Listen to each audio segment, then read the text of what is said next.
So we've been working with quantities that we've been calling the vectors, and right now we're going to really explore what a vector is and what how we illustrate vectors and how we kind of work with them and some of the rules that go along with it.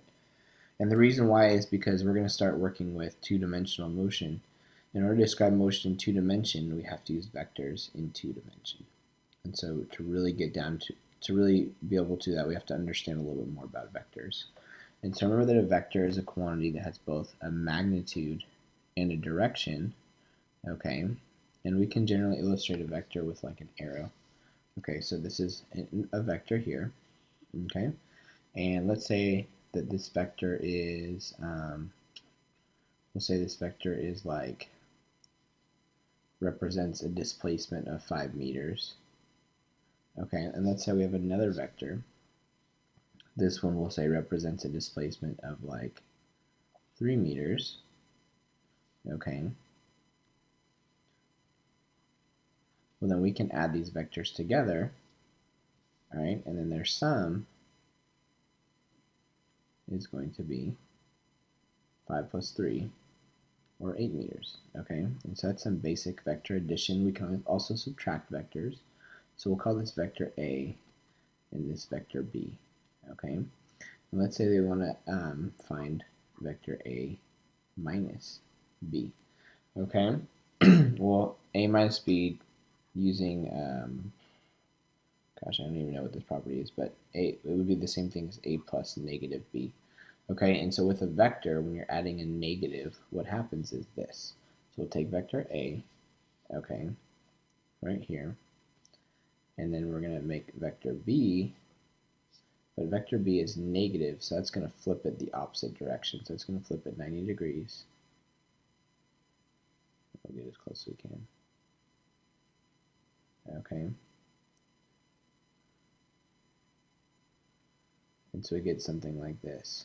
So 5 plus negative 3, and then our result is whatever's left right here in between, and so now we end up with like 2, okay?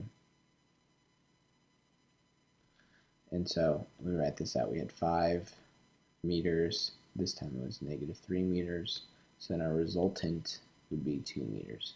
Okay, the word resultant would be like the sum of your vectors.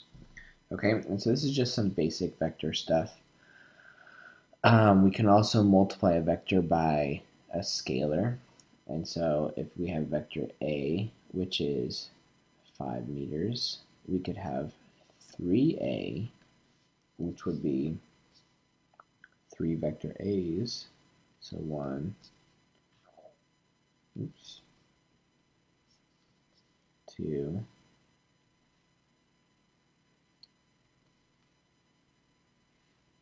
3, okay, which would have a resultant vector of about 15 meters. Okay, 3 times vector A is 15 meters, right? 5 plus 5 plus 5 is 15 meters. And then you can get really creative. We could say 7b minus 4a or something like that. And we won't get too far into that right now. We'll get into those kind of operations a little bit later. But this is basically a vector. And when we're talking about displacements, it's easy. It's simple, especially since it's in one dimension. But we're going to add 2 complicating factors, okay? The first is that these values, a vector can be any, like, we can represent with an arrow here any kind of quantity that is a vector, including a velocity or an acceleration or a force or other things like that. And so this vector that's 5 meters long, we could also draw a similar vector that would be 5 meters per second or 3 meters per second squared. And all these operations still apply, okay, but they're more difficult to understand because it's easy to see distance in terms of length. It's hard to see those other quantities in terms of length too. Okay, and then the second thing, we're going to be doing this in 2 dimensions, okay? And that's when it really gets kind of confusing. So before we start going too far into 2 dimensions, we're going to look at the notation for 2-dimensional vectors. All right, so here we have a compass, okay, sort of, north, east, southwest. And so one way we can reference motion 2 dimensions is using like a compass, okay? Because when we have to tell, because remember a vector is a magnitude and direction. So let's say we have a vector that's like right here, okay? I can tell somebody how long it is. Let's say it's 6 meters long. I can tell somebody how long it is, but it's a little bit trickier when I tell them where it is, okay?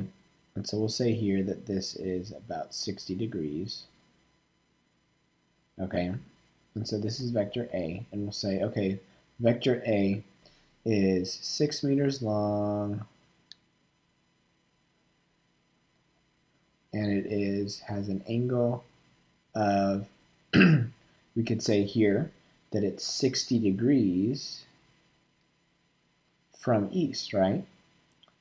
But that's not specific enough because it could be going down like this as well and be also 60 degrees from east. And so then we have to decide, well, is it to the north of east or is it to the south of east? And so in this case, we'd say it's above east, so we'd say north of east.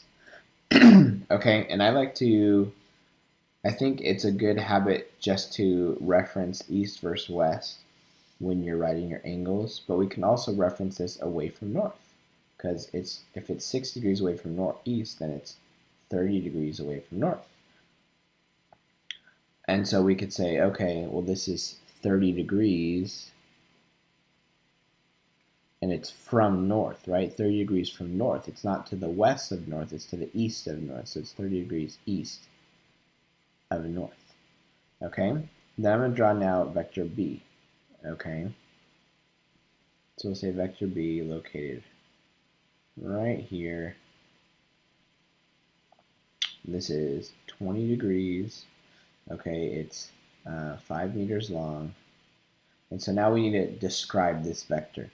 Okay, so we would say, okay, vector B, 5 meters. The angle is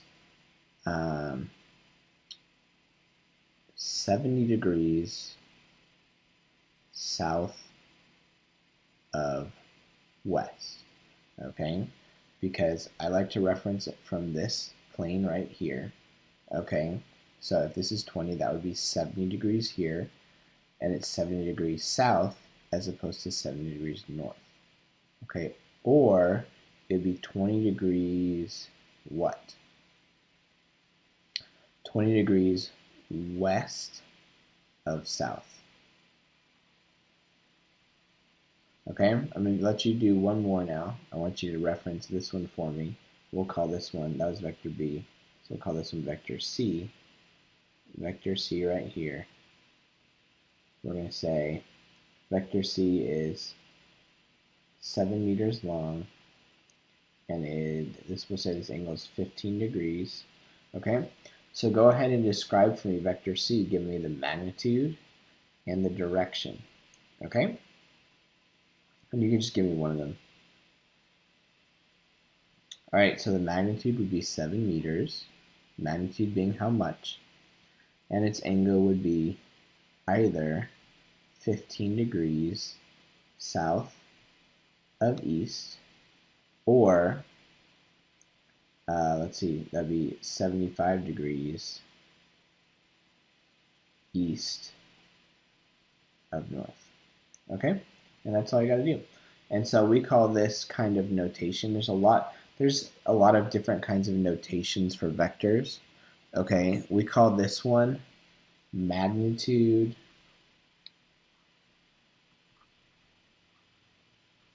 direction notation. Okay, and so that's one kind of vector notation. We're going to look at really probably one other, maybe two others, we'll see.